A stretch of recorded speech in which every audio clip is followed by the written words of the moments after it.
John Deaton, avocat pro-Ripple et spécialiste des devises numériques, a contesté Michael Saylor, président de la société de business intelligence MicroStrategy, Incorporated. Saylor a adopté la position selon laquelle seul le Bitcoin est une monnaie numérique légitime. Deaton pense que la SEC américaine devra prouver au cas par cas que les autres crypto-monnaies sont des titres. La position de Saylor est erronée. Il est l'un des principaux défenseurs de l'affirmation selon laquelle certaines crypto-monnaies, telles que le XRP, ne sont pas des titres non enregistrés. John Deaton a présenté de solides arguments contre la position de Michael Saylor sur les limites du Bitcoin, critiquant l'idée selon laquelle la SEC américaine considère toutes les devises numériques, à l'exception du Bitcoin, comme des titres. Deaton pense que la SEC devra le prouver au cas par cas et soutient que la déclaration de Saylor est erronée malgré ses brillants antécédents. Deaton défend les actifs numériques et contribue depuis des années à faire la lumière sur l'affaire en cours auprès de la SEC. Il s'agit de l'une des tentatives les plus importantes visant à corriger la vision des limites du Bitcoin et à les sensibiliser au potentiel des autres devises numériques.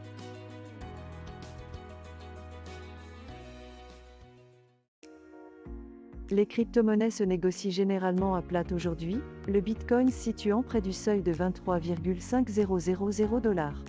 Les développeurs basés en Chine peuvent interagir avec la blockchain Conflux de couche 1, mais la relation du protocole avec le pays reste compliquée.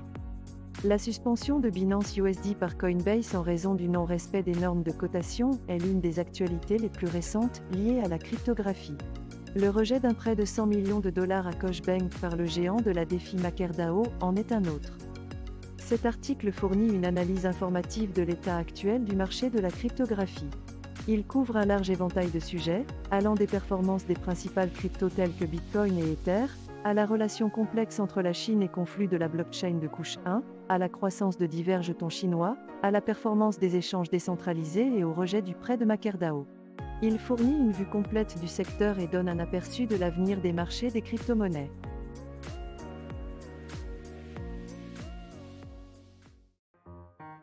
Les conditions de liquidité sur les marchés du Bitcoin et de l'Ether se sont détériorées au cours des 3 derniers mois.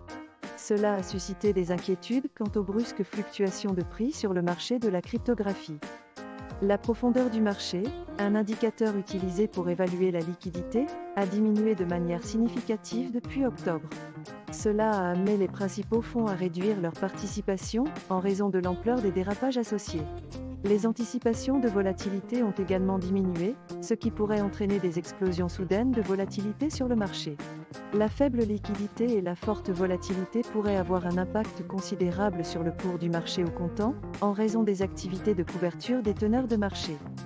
La baisse des liquidités est attribuée à la faillite d'Alameda Research et de FTX en novembre. Cela a incité d'autres fournisseurs de liquidités à réduire leurs risques et à migrer vers des bourses décentralisées. Cet article examine les conditions de liquidité actuelles sur les marchés du Bitcoin et de l'Ether et leur détérioration.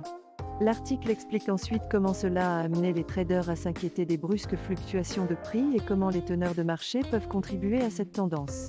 L'article examine également l'impact de l'effondrement d'Alameda Research et de FTX, et explique comment cela a poussé les teneurs de marché à réduire leurs activités.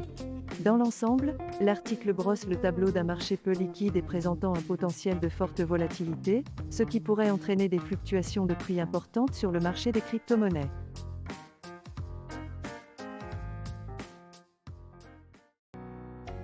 Le point le plus important est que le marché du Bitcoin, de l'Ethereum et de la cryptographie se négocie au même rythme que les valeurs technologiques à forte croissance depuis fin 2020. Les stratèges de Morgan Stanley prédisent que la reprise boursière est un piège à taureau et que le mois de mars sera marqué par un krach boursier qui pourrait faire baisser le cours du Bitcoin, de l'Ethereum et d'autres crypto-monnaies. Malgré cela, les investisseurs sont globalement optimistes en raison des performances du marché enregistrées jusqu'à présent en 2023. Cet article donne un aperçu de l'état actuel des marchés du Bitcoin, de l'Ethereum et de la cryptographie, qui sont devenus étroitement liés au marché boursier au cours des 2 derniers mois. Les stratèges de Morgan Stanley suggèrent que le récent rebond boursier pourrait être un piège à taureau et que le mois de mars pourrait entraîner un krach boursier.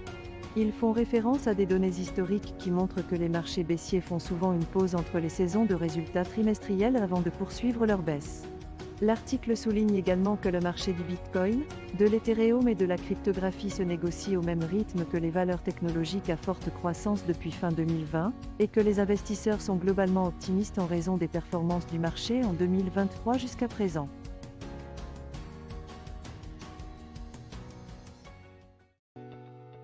Le jeton Liquitia bondit de 35% mardi après son introduction dans la zone d'innovation de Binance. Le volume des transactions a bondi de 382% et se négocie actuellement à son plus haut niveau en 10 mois, soit $1,82. Le jeton a augmenté de 45% plus tôt ce mois-ci après que Paxos a reçu l'ordre de cesser d'émettre sa crypto-monnaie centralisée indexée sur le dollar, le BUD. Liquity est un protocole basé sur Ethereum qui propose des prêts sans intérêt sous la forme du stablecoin USD. Actuellement, sa valeur totale est bloquée de 596 millions de dollars. La zone d'innovation de Binance propose le trading de nouveaux jetons présentant une volatilité et un risque plus élevé. Cet article traite de la récente hausse de la valeur du jeton LIKTI, le jeton natif du prêteur de stablecoin Liquity. Suite à son introduction dans la zone d'innovation de Binance, le jeton a augmenté de 35% et s'échangeait à son plus haut niveau en 10 mois, à 1,82$. La cotation comprenait également des paires de trading Bitcoin et Tether, ainsi qu'une paire de dérivés USDT.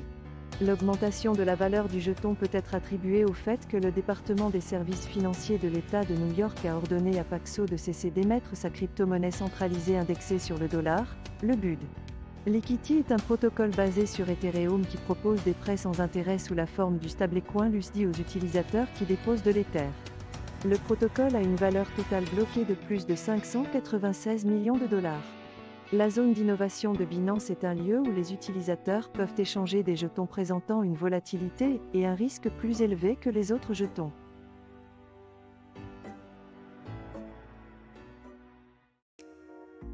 James O'Byrne a proposé OP-Vault, une fonctionnalité qui alerte les utilisateurs lorsque quelqu'un essaie de voler leur Bitcoin. Il contrecarre ensuite le vol en détournant les fonds vers un portefeuille plus sécurisé. Cela nécessite un soft fork, une modification rétrocompatible de la blockchain. Elle est similaire à une autre proposition de Jérémy Rubin, appelée Check Template et Verify. Le sort d'OP-Vault est inconnu. O'Byrne a recommandé Speedy Trial, un processus utilisé pour activer la mise à niveau 2021 de Taproot, comme méthode préférée pour l'activer. Cet article donne un aperçu de la fonctionnalité appelée coffre-fort, proposée par le développeur de Bitcoin James O'Byrne, qui est conçu pour alerter les utilisateurs lorsque quelqu'un tente de voler leur Bitcoin et de détourner des fonds vers un portefeuille plus sécurisé. La proposition d'O'Byrne n'est pas la première du genre, puisque le développeur de Bitcoin Jérémy Rubin a proposé Check Template et Verify dans le cadre de la proposition d'amélioration du Bitcoin 119. La principale différence entre les deux propositions est que celle d'O'Byrne est spécifiquement destinée au coffre-fort, tandis que CTV est un outil plus général. Le sort d'OP-Vault n'est pas clair, car Rubin a récemment annoncé une interruption indéfinie du développement de Bitcoin et le processus d'activation fait toujours l'objet de débats.